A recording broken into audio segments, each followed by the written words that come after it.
Hello everyone. So welcome you all to today's class. In previous class we have taken set part 1. I mean the first chapter of class 11, in which we have taken some simple concepts like what is a set, right, and how to denote set. I mean notation of sets and representation of sets.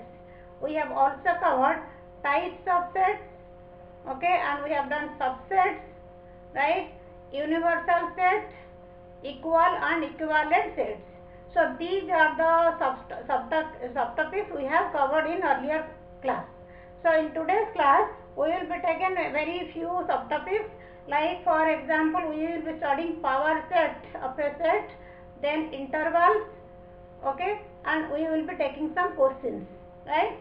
So starting with power set. What is a power set? The power set of a set is the set of all subsets of that set. It means if we define it, power set of A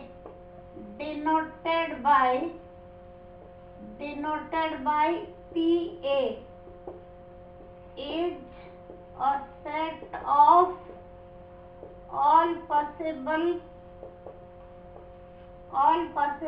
subsets of A. Okay, so power set of set A denoted by this is the set of all possible subsets of A. Like for example, if I write here, A is the set containing two elements 1, 2. Now all possible subsets of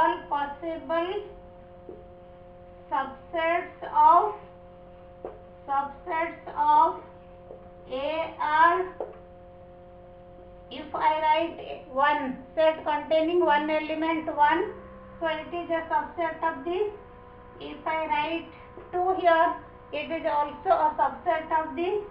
If I write 1, 2, ये भी इसका subset होगा, because every set is subset of itself. And as we know, 5, I mean empty set is subset of every set. So these are the possible subsets of the set A. Now power set of A will be set containing these subsets 1, 2, 1, 2, then 5. So set A has 2 elements, power set of A has 4 elements. Now another example,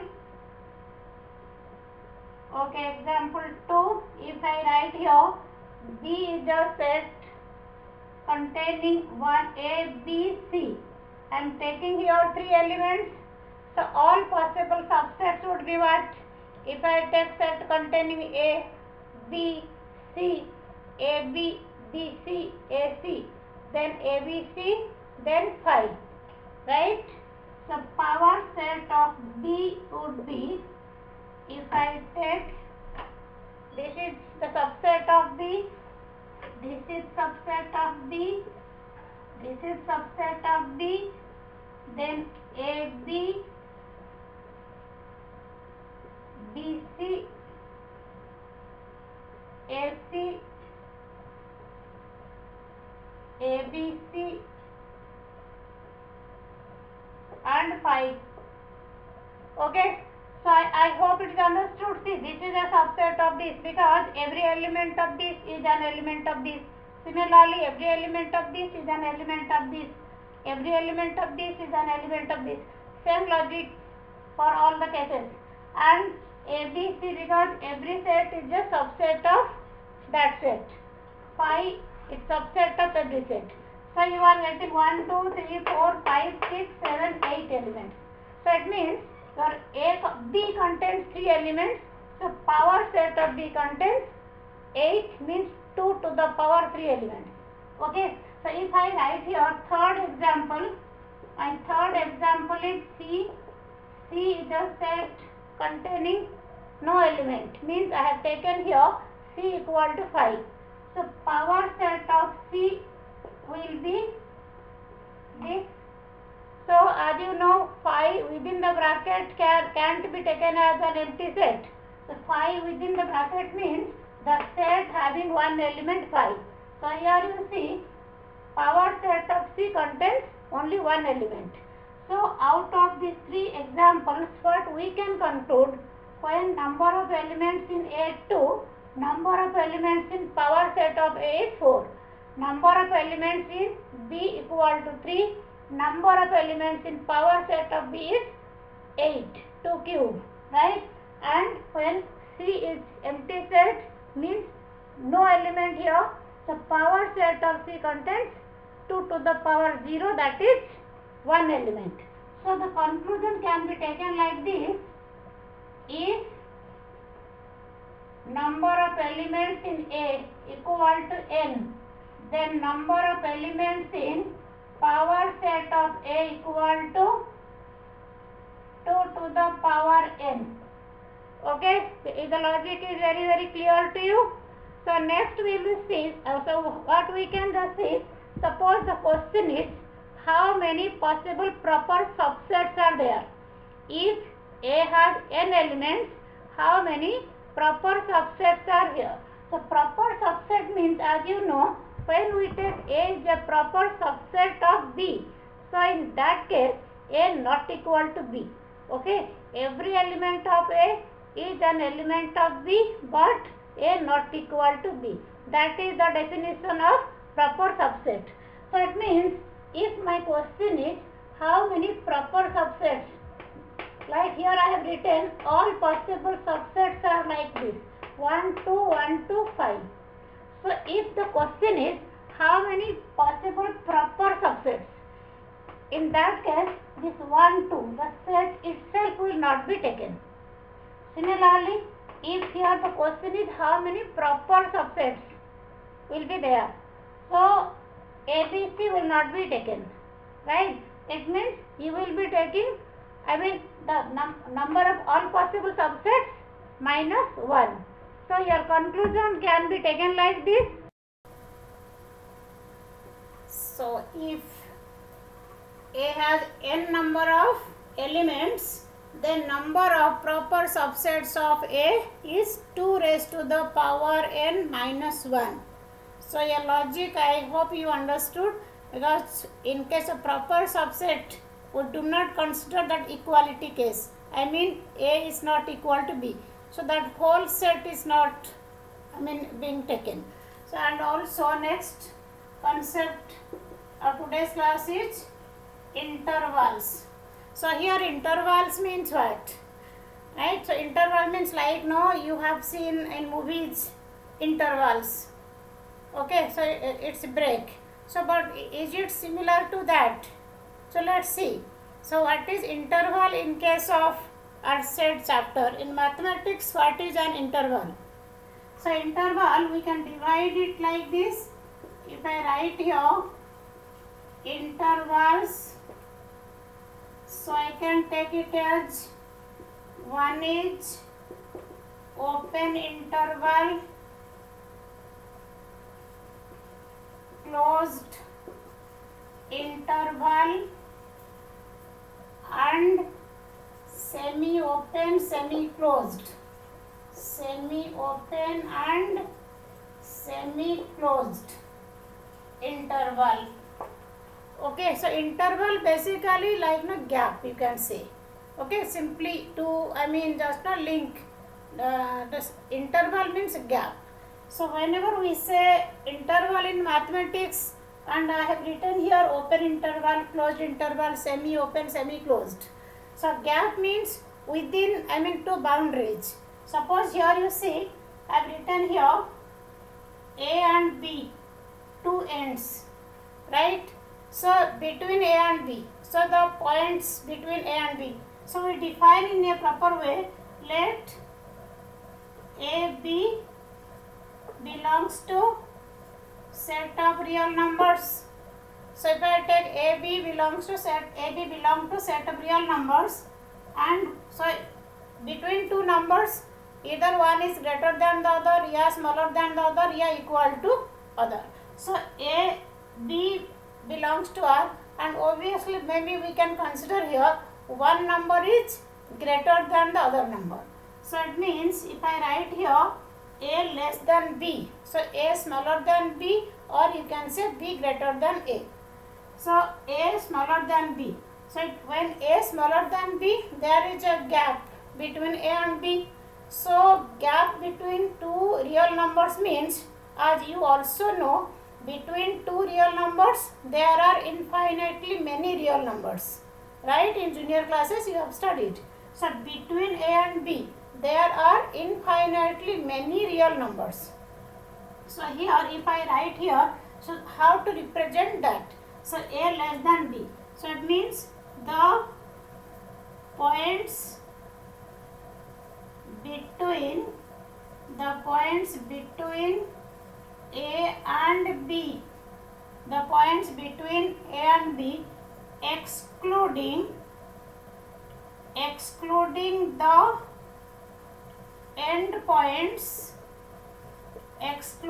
endpoints A and B.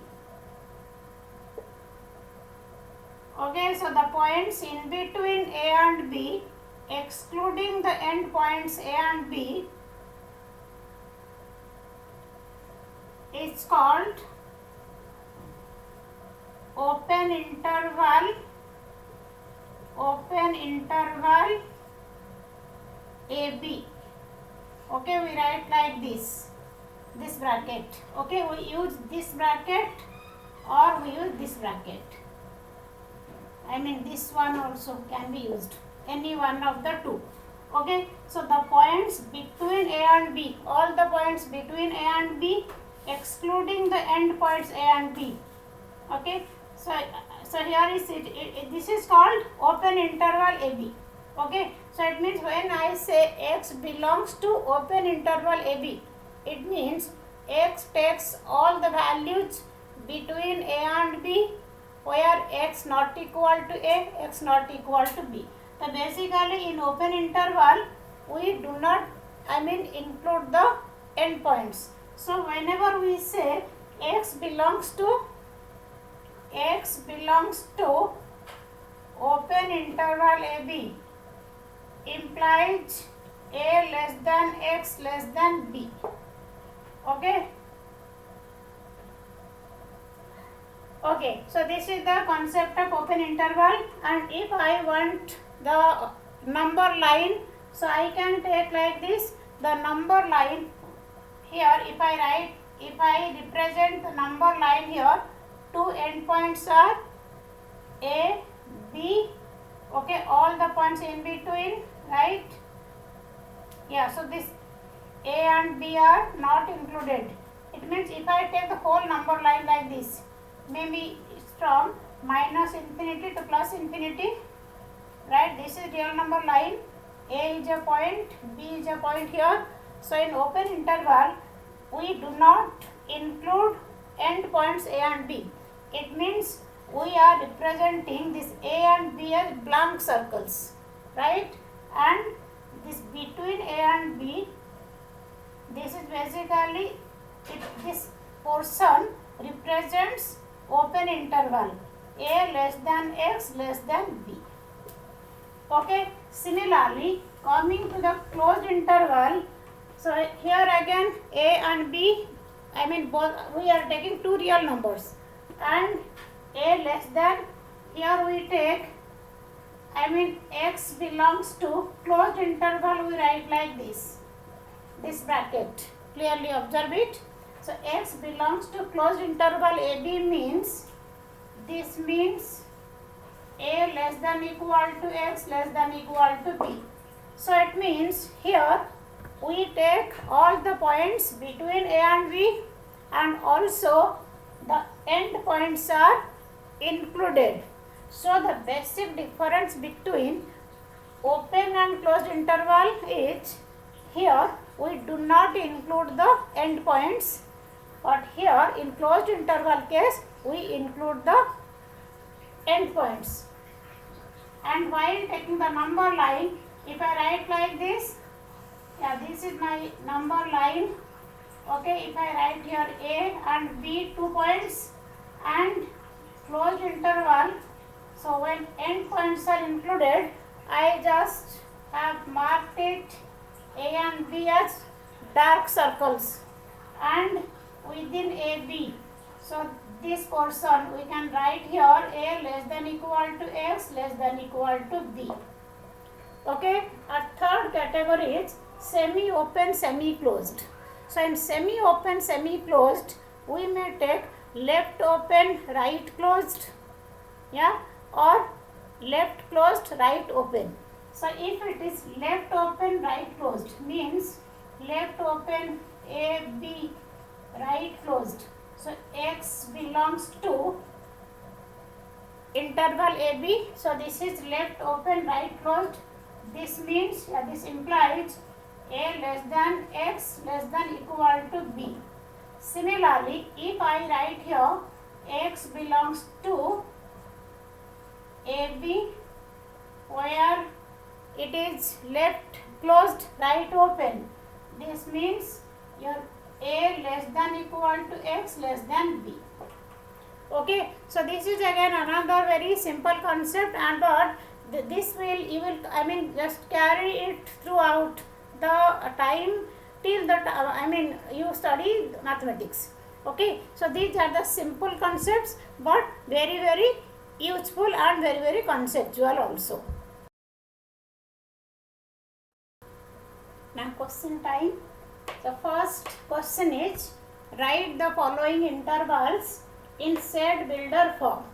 So first interval given is open interval 4, 7.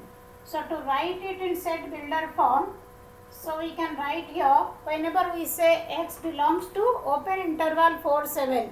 So we can write here X such that X belongs to R.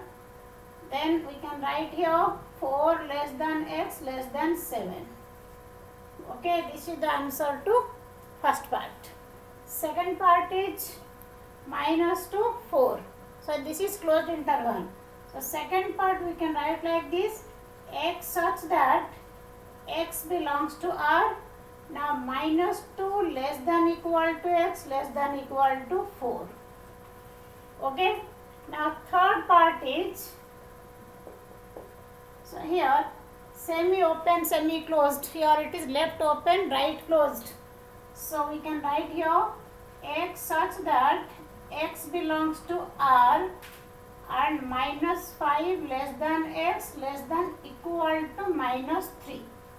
Okay, so left open, so we are writing here minus 5 less than X. We are not including minus 5.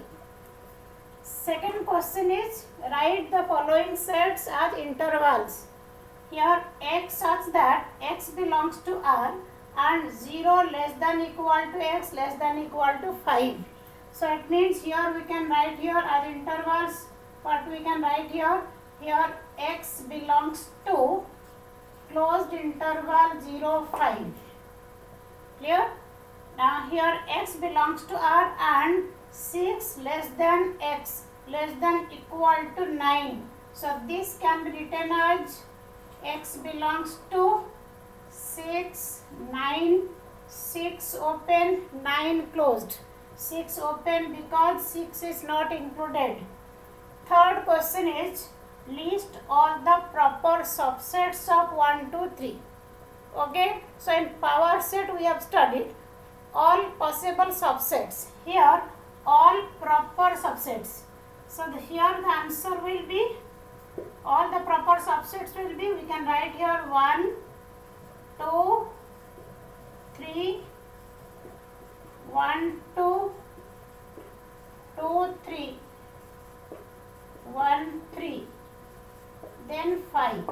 It means except the set itself, we are taking all other sets. Fourth question is, find the number of proper subsets of the set A containing 2 elements alpha beta.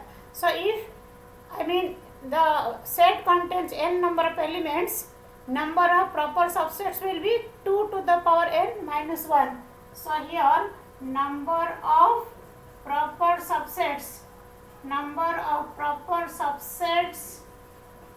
equal to 2 square minus 1 means 4 minus 1, that is equal to 3.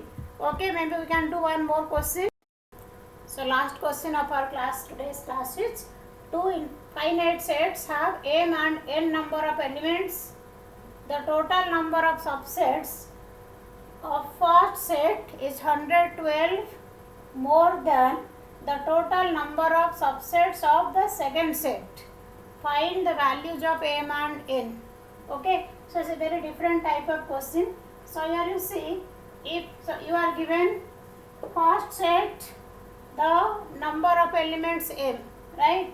So here the number, according to the question, the number of subsets in first set, number of subsets of first set equal to 2 to the power m. Similarly, the number of subsets of second set equal to 2 to the power m.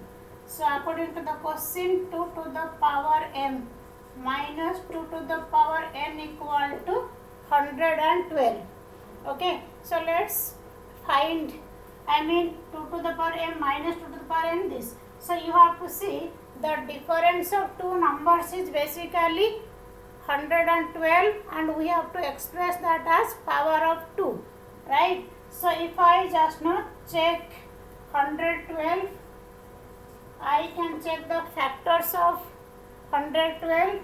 So if I just go to multiplication table also, so like you can say 16 7 and 112, right?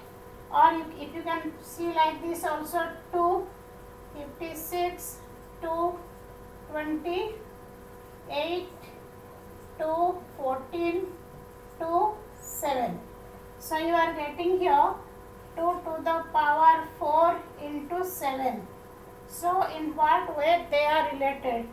2 to the power 4 into 7 is 2 to the power 3 minus 1. So 2 to the power 7 minus 2 to the power 4. And we can compare both the sides. 2 to the power m minus 2 to the power n equal to 2 to the power 7 minus 2 to the power 4. Right? So it means we are getting m equal to 7, n equal to 4. Okay, question is find the values of m and n. So we are getting m equal to 7, n equal to 4. Okay, so for today, so let's wind up the class today. So thank you so much, and in next class we will be coming back with operations on sets. Okay, so thank you once again.